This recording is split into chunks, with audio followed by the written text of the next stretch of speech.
tuh udah no, rugi untuk diri kita, rugi dunia dan juga rugi akhirat. Nah, selain itu energi kita ketika kita berdekatan atau berinteraksi dengan mereka yang tipenya seperti ini, bocor energi kita, bisa-bisa kita nggak ngapa-ngapain tapi kok rasanya capek, lelah ya, ternyata ya itu energi kita tersedot atau terhisap oleh tipe orang yang seperti ini.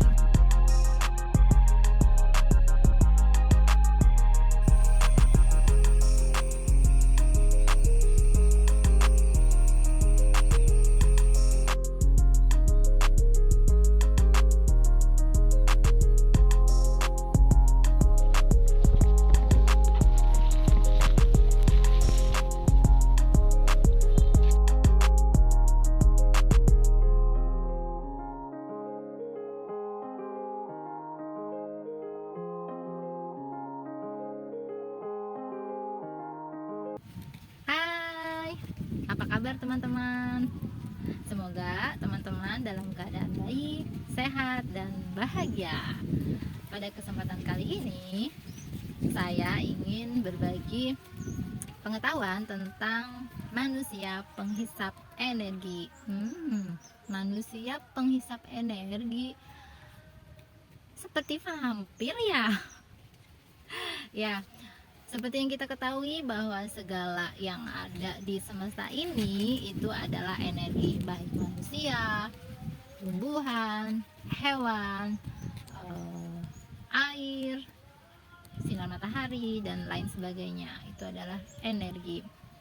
Dan pada dasarnya semua entitas di alam semesta adalah realitas energi. Nah, kata-kata juga termasuk energi, baik kata-kata yang baik ataupun kata-kata yang buruk. Keduanya sama-sama berpengaruh pada kehidupan. Nah, kata-kata membentuk kalimat dan dalam kalimat mengandung informasi. Nah, informasi juga termasuk energi, bukan? Mungkin teman-teman pernah mendengar ada sebuah penelitian yang dilakukan oleh Dr. Masaru Emoto dari Universitas Yokohama, Jepang tentang perilaku air.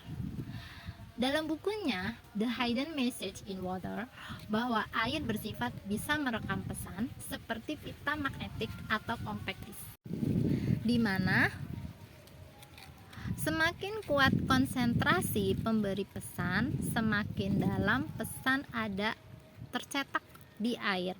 Nah, selanjutnya air juga bisa mentransfer pesan tersebut melalui molekul air lainnya.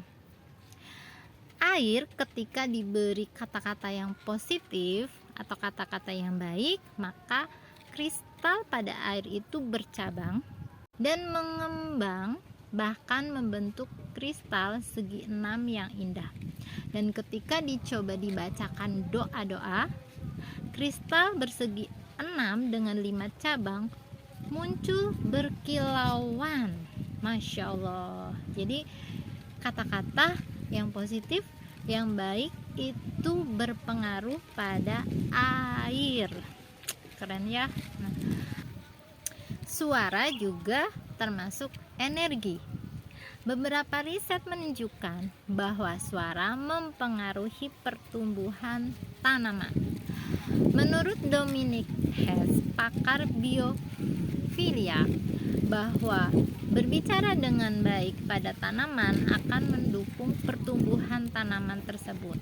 Biasanya tanaman akan bereaksi dengan baik pada getaran tingkat yang rendah antara sekitar 115 sampai 250 Hz.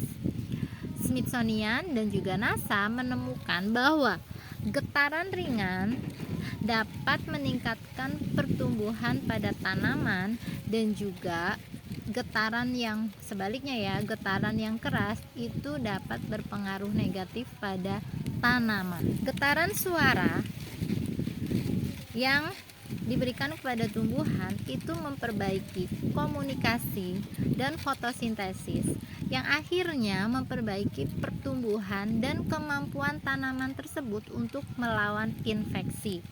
Nah, artinya ketika kita memberikan getaran atau suara dengan vibrasi yang rendah dengan yang baik tadi ya, artinya tanaman tersebut dalam kondisi bahagia sehingga mampu melawan infeksi yang ada.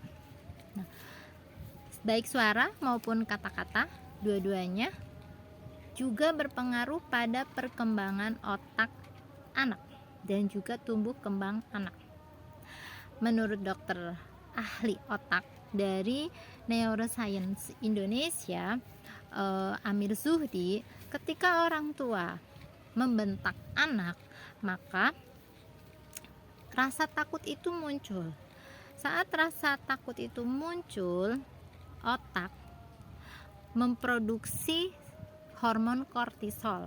Artinya hormon kortisol itu menjadi meningkat karena tadi ketakutan ya, karena rasa takut. Nah, sehingga ini mempengaruhi proses berpikir anak.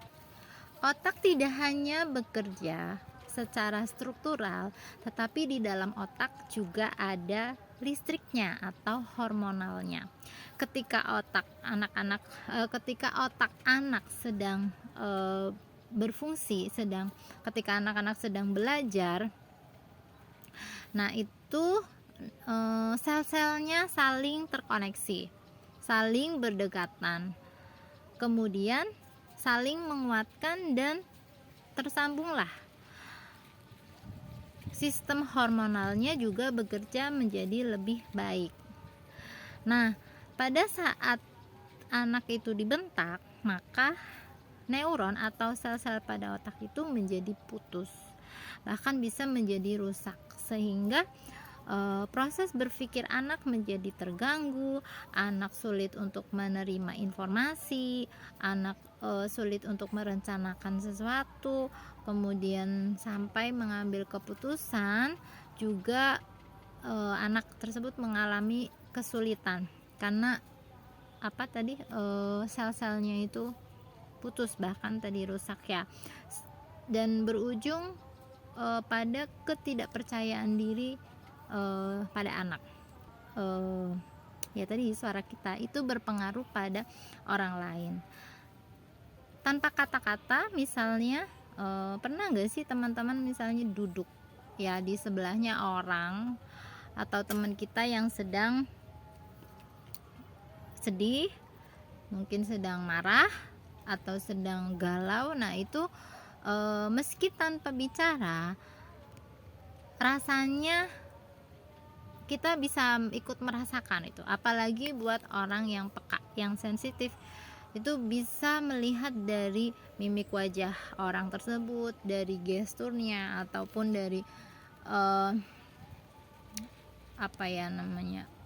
dari pandangan matanya. Itu sudah bisa terasa, sudah bisa dirasakan bahwa orang tersebut sedang dalam kondisi vibrasi yang rendah atau pada emosi yang negatif. Nah, dimana kita yang ada di dekatnya merasa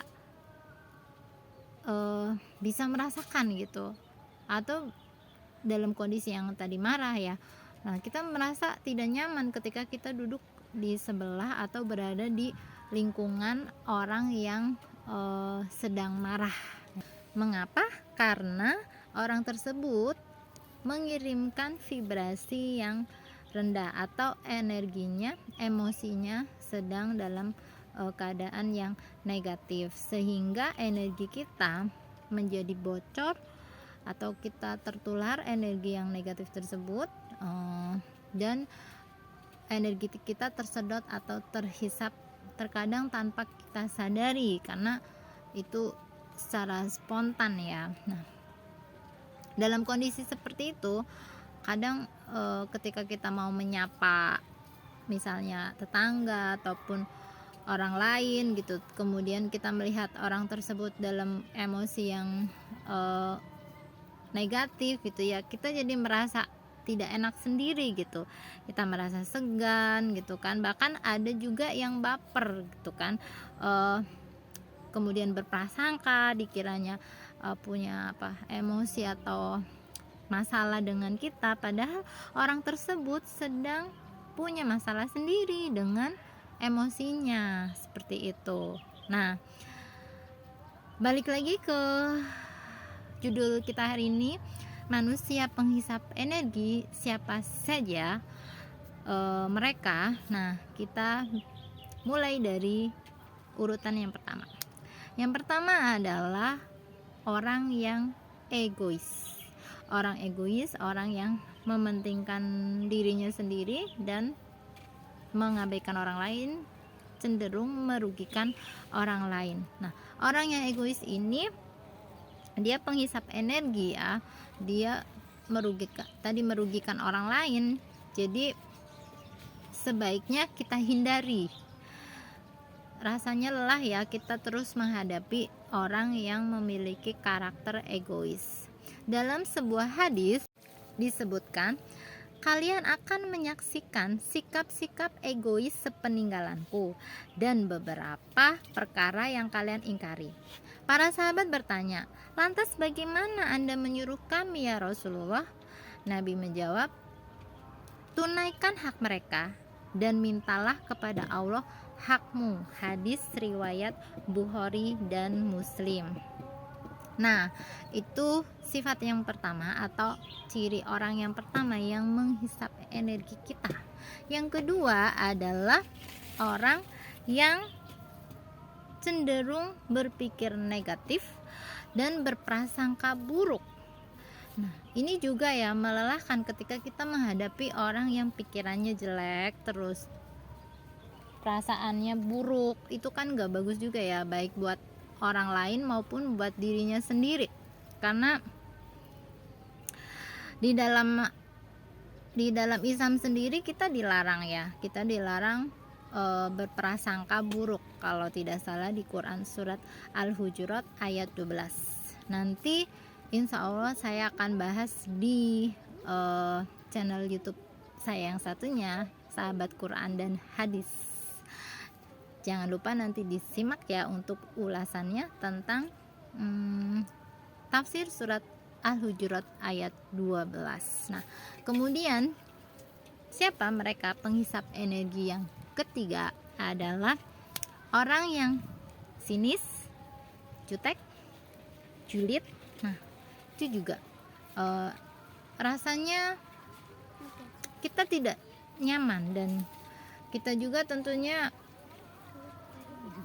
baik kita yang menjadi korban ataupun orang lain yang menjadi korban, tentu kata-katanya itu tidak nyaman, mendengarnya saja tidak nyaman, apalagi bagi orang yang menjadi korban. Jadi kita berusaha untuk menghindari orang-orang yang memiliki karakter demikian, karena jangan sampai kita tersedot energinya karena tadi tipe orang yang sinis, yang jutek, dan juga julid. Oke, yang selanjutnya, siapa manusia penghisap energi? Yang keempat adalah orang yang kepoan dalam tanda kutip ya, dengan kehidupan orang lain. Jadi pengen tahu dan ngulik-ngulik. Kalau misalnya nguliknya untuk yang positif itu tidak masalah ya kan. Cenderungan manusia kan inginnya diulik untuk hal yang positifnya ya, bukan hal yang negatifnya. Nah, tetapi justru orang-orang ya kebanyakan nguliknya kadang-kadang seringkali terpancing untuk nguliknya atau kepoinnya yang buruknya. Tipe yang kelima adalah orang yang suka mengeluh. Setiap hari ada saja problem. Orang hidup itu selalu ada masalah, selalu ada tantangan, dan tidak ada orang yang tidak diuji. Semuanya diuji tanpa kecuali, karena kita hidup di dunia ini adalah tempatnya ujian, ya kan? Jadi yang namanya timbul rasa misalnya lelah dan sebagainya itu wajar, misalnya stres itu wajar. Nah, tidak wajar ketika mengeluh setiap hari. Itu lagi, atau seperti merasa menjadi korban ya, jadi korban korban apalah ya, termasuk korban kehidupan. Jadi mengeluh terus, merasa kayak diri itu apa ya, jadi korban tuh gimana ya, kayak paling menderita. Kemudian apa namanya sih, mengeluh tentang orang lain gitu ya, padahal apa-apa yang terjadi sama kita pada dasarnya adalah karena diri kita sendiri.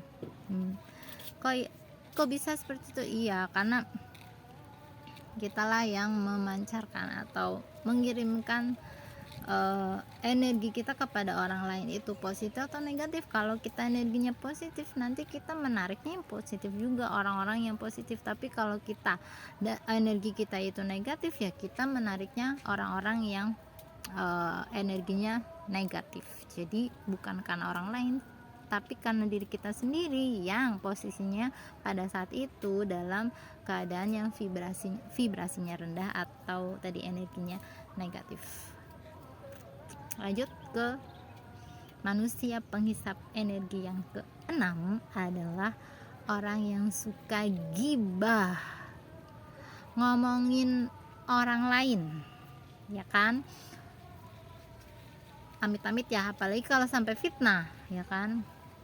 Gibah itu kan ngomongin apa adanya, ya dia jelek, dia baik, atau apapun tuh kondisi saudara kita terus diceritakan ke orang lain. Nah, itu juga termasuk penghisap energi, dan ini kadang-kadang kejebak ya. Misalnya tadinya sekedar misalnya menyapa ataupun apa ya, basa-basi, ternyata basi beneran gara-gara terus digiring pembicaraannya jadi kesana kemari, akhirnya ambiar. Ini kadang juga agak sulit untuk menghindari ya, tapi balik lagi dibutuhkan kesadaran dan kontrol ya. Ketika kita lawan bicara kita sudah mulai mengarah ke sana kemari yang berpotensi merugikan diri kita dan dirinya juga orang lain, maka kita berhak untuk pamit, ataupun apapun itu alasannya, yang penting tidak berbohong ya. Jadi kita berusaha untuk menghindari supaya kita tidak terjebak pada satu tadi energi kita tersedot, yang kedua juga dosa, ya kan, karena gibah itu dosa. Selanjutnya yang ketujuh, tipe orang yang suka marah-marah. Jadi kesehariannya itu bawaannya emosian melulu, dikit-dikit marah, dikit-dikit ngambek, dikit-dikit suaranya nadanya apa ya, tinggi lah, emosional dan sebagainya. Ini juga termasuk manusia penghisap energi kita yang tadinya positif, baik-baik aja, jadi rasanya tuh nggak nyaman gitu ketika berada di sekitar orang yang marah-marah. Jadi termasuk salah satu yang perlu kita hindari adalah orang yang sukanya marah-marah. Nah, selanjutnya yang ke-8 bisa begini, bisa juga 8 seperti ini, oke. Yang ke-8 adalah orang yang suka meremehkan, merendahkan, atau menjelekkan orang lain. Padahal ya, PR saya sendiri gitu kadang kalau introspeksi ya, muhasabah diri, banyak sekali kekurangan atau sisi gelap diri yang perlu diperbaiki, yang perlu disinari. Ketika kita fokus sama diri sendiri, kita tidak ada waktu untuk menjelekkan, merendahkan orang lain. Karena bisa jadi kita tuh suka lihatnya itu kan hanya tampilan di depannya saja, hanya sedikit dari perilaku orang tersebut, tetapi yang tahu betul-betul adalah dirinya sendiri dan Allah ataupun orang-orang terdekatnya gitu kan. Pun orang-orang terdekatnya belum tentu. Kalau tipenya orang yang introvert itu kan orang yang cenderung pendiam ya, jadi ya mungkin hanya sedikit sangat sedikit. Nah jadi kita tidak berhak atau tidak untuk menilai atau tadi meremehkan, menjelekkan orang lain tuh udah no rugi untuk diri kita, rugi dunia dan juga rugi akhirat. Nah selain itu energi kita ketika kita berdekatan atau berinteraksi dengan mereka yang tipenya seperti ini, bocor energi kita, bisa-bisa kita nggak ngapa-ngapain tapi kok rasanya capek, lelah ya, ternyata ya itu energi kita tersedot atau terhisap oleh tipe orang yang seperti ini. Nah itu dia ciri-ciri orang yang vibrasinya rendah. Cek ke dalam diri sendiri, apakah dari 8 ciri tersebut kita memiliki salah satunya, salah duanya, salah tiganya, atau salah semuanya. Astagfirullahaladzim ya, ini buat balik lagi untuk cek ke diri sendiri. Alih-alih mengecek orang lain, lebih baik mengecek diri sendiri agar kita tidak menjadi vampir bagi orang lain. Oke teman-teman, itu dia sharing kita kali ini. Nah, ada yang tertinggal nih teman-teman, hampir saja kelupaan saya. Nah, terus bagaimana sebaiknya kita atau bagaimana kita berinteraksi dengan mereka atau menyikapi ya, atau misalnya kalau sudah terlanjur tersedot, terhisap energi kita, bagaimana kita terjebak dalam situasi yang seperti itu misalnya. Oke, yang pertama, karena sudah terlanjur, energi itu kan negatif ya, yang energinya negatif itu cenderung pada dosa ya kan, maka sebaiknya kita banyak-banyak istighfar, beristighfar, minta ampun sama Allah sambil kita tarik nafas, hembuskan. Jadi atur nafas sambil beristighfar. Ketika kita atur nafas ya, kita hadir di saat ini, itu energi kita akan menjadi lebih stabil ya, itu gunanya. Yang kedua adalah berinteraksi dengan ayat kauniyah maupun ayat kauliyah. Ayat kauniyah adalah berinteraksi dengan alam semesta ya, misalnya dengan ya bolehlah sama manusia lain tapi yang energinya positif ya, jadi bisa memberikan kita vibe yang positif gitu ya. Nah, atau tumbuhan, tanaman, hewan ya, hewan peliharaan misalnya kucing, ayam ataupun peliharaan yang lainnya. Kemudian juga interaksi bisa dengan air, dengan sinar matahari pagi atau sore hari, dan juga dengan yang lainnya, tanah termasuk ya, dengan tanah kita bisa earthing ataupun nyeker nah, supaya kita bisa netral lagi ya, kita bisa stabil lagi emosinya. Nah, kemudian itu interaksi dengan ayat kauniyah ya, ayatnya Allah, fenomena alam yang begitu terbentang luar biasa ya. Nah, kemudian yang kedua adalah ayat kauliyah. Ayat kauliyah ini kita bisa membaca